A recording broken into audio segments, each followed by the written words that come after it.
No release policy alang sa mga madakpan sa anti-colorum operation. Ipa-implementar sa Land Transportation Office kon LTO sa tibuok nasod inay pamultahon ang tag-iya. Matod ni Attorney Vigor Mendoza II, labaw sa LTO. Seryoso ang ilang buhatan sa pagpatuman sa mga nagasupak sa balaod. Tumong usab ni ini nga mabatukan ang nagkadaghang colorum sa nasod. Gani uyon sa maong palisiya, ang personay sa Traffic Enforcement Unit Jensen, isip ang syudad giban sagan nga City of Colorum. Para just to situate na lahat ng mga namamasada o namamasahero ng mga bikulo, dapat kumuha talaga ng franchise kasi ganun man, yun man talaga ang guidelines ng ating government.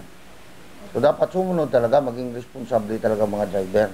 Nagatuo si Police Major Oliver Pauya sa TEU nga paagi lang kini aron sa pagdisiplina sa mga motorista nga wala nagatuman sa palisiya. Sa datos sa TEU sulod sa bulan sa Mayo 1 hangtod Hunyo ning kasamtangang tuig 2024, mikabat na sa 345 ang mga naka-impound nga klase-klase sa unit sa gihimong kampanya batok anti-colorum operation. Mapilitan silang sumunod talaga.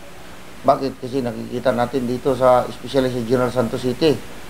Ito lang din ang isang city na halos pa talaga yung mga operator dito, especially sa tricycle, even sa taxi.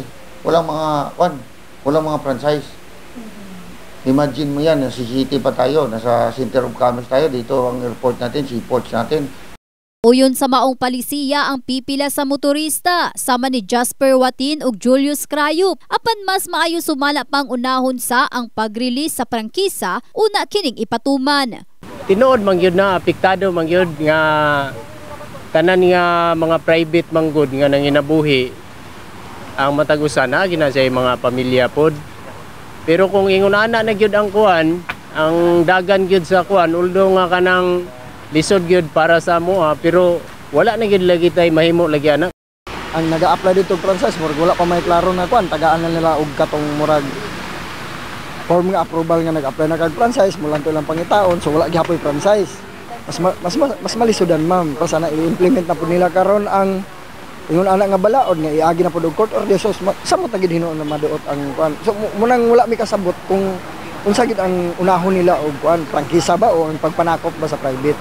Ginakonsiderang ilegal ang pagpadagan sa ilang bihikulo nga kolorum ug tugbang kini sa binuhatang krimen taho ni Mendoza. Rason nga angayan lang ang bugat nga silot nga no release policy sa tanang klase sa bihikulo nga ma-impound sa operasyon asa ma-release lang kini pinaagi sa court order. In the heart of changing lives, kini si Russell Jean Mantile, Brigada News.